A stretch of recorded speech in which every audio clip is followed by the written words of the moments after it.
Monsieur Heger and Mrs. Robinson. At first, everything went well. Monsieur Heger wrote to me often. He was pleased with my daughters, he said. They were good pupils. But life at home in Harvard was hard. My curate died, and Anne Branwell became very ill. Emily and Charlotte came home to see her, but she was dead before they arrived. She was a good woman, Elizabeth Branwell. She kept my home for more than 20 years. And she taught my daughters everything she knew. But she never liked Harvard. I am sure of that.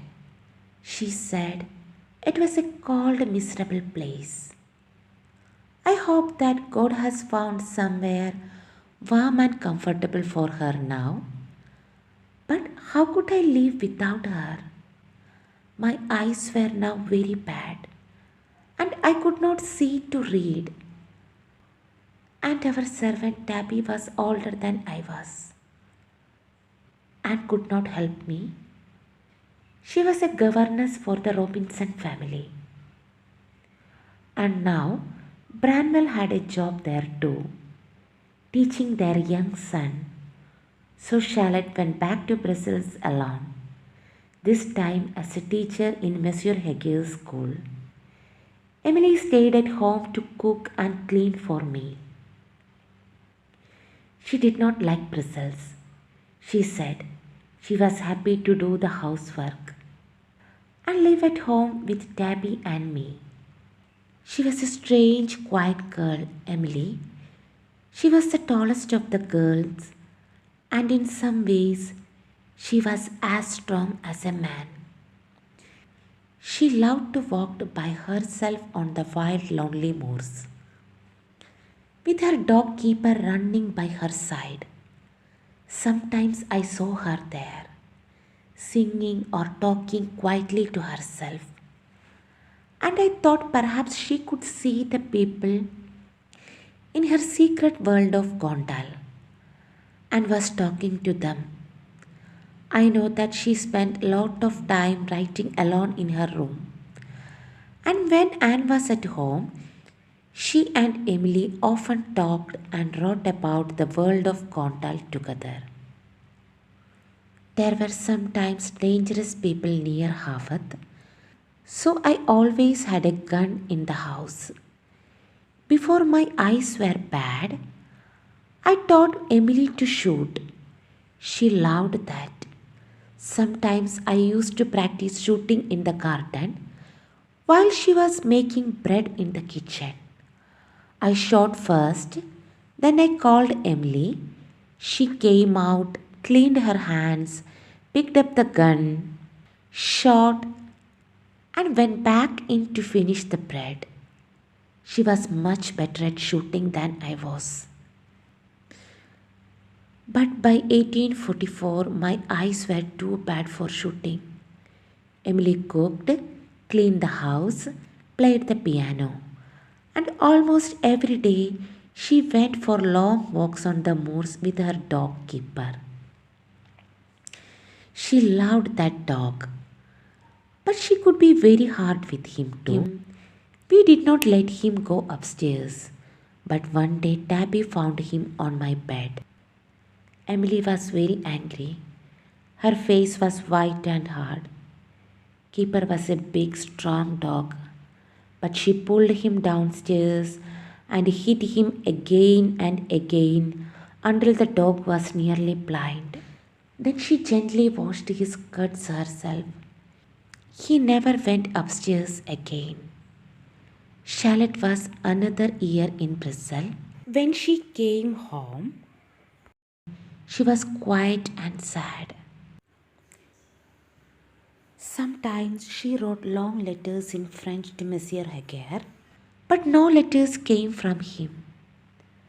But this was a time of hope too. The girls wrote advertisement for their new school, and sent them to newspapers and to everybody they knew. It was exciting. They were good advertisements. And we waited for the first children to come. We waited a long time and Charlotte wrote more advertisements. No children came. Every day, Charlotte and Emily waited for a letter from the postman or for a parent to come to see them. Every day, they became more miserable and left her job with the Robinson and came home to Harvard. A month later, Branwell also came home for a holiday. And then one morning early, there was a knock on the door. Charlotte ran to open it, but it was not a parent. It was a letter for her brother Branwell. He went upstairs with it, smiling. A few minutes later, there was a terrible scream. We ran upstairs to Branwell's room. He lay on his bed, screaming with a white face and wild dark eyes. The letter was in his hand. Branwell, what is it? What's the matter? I asked. He tore his hair with his hands. I am ill, he said. I'm cold. Oh, what does it matter? She doesn't care. I can't see her. Oh, it's all finished now. Finished forever. I will die without her. Here, Branwell, drink this. Emily brought him a cup of hot milk, but his hand was shaking and he nearly dropped it. Charlotte put her hand on his head. He's hot, Papa. He's burning, she said. You must go to bed at once, Branwell. He went to bed and he lay there, sometimes sleeping, sometimes shouting and crying. I tried to talk to him, but I couldn't understand what he said. Then later Anne explained. She told us a terrible story. I was so angry. I nearly broke a chair with my hands as I listened. My son Branwell, Anne said, was in love with Mrs. Robinson, the rich mother of his people. For months, this lady had spoken kindly to Branwell, walked with him in the garden, talked to him alone in the evenings. He thought she would marry him when her husband died. There were other things that Anne did not want to speak about. The letter was from Mr. Robinson. He was often ill and told us, but his children knew about Branwell and their mother, and the servants knew too. I think perhaps Mr. Robinson had learned something from them, or perhaps that woman had told him everything. Only one thing was certain. In his letter, Mr. Robinson had ordered Branwell never to return to his house or to speak to any of his family again. My face was hot and my hands were shaking. I tried to talk Branwell about it, but it was impossible. I love her, Papa, he shouted. You don't understand. How can you? You have never seen her. I don't want to see her, my son, I said. I understand that she is a bad, evil woman. I hope that God will punish her and...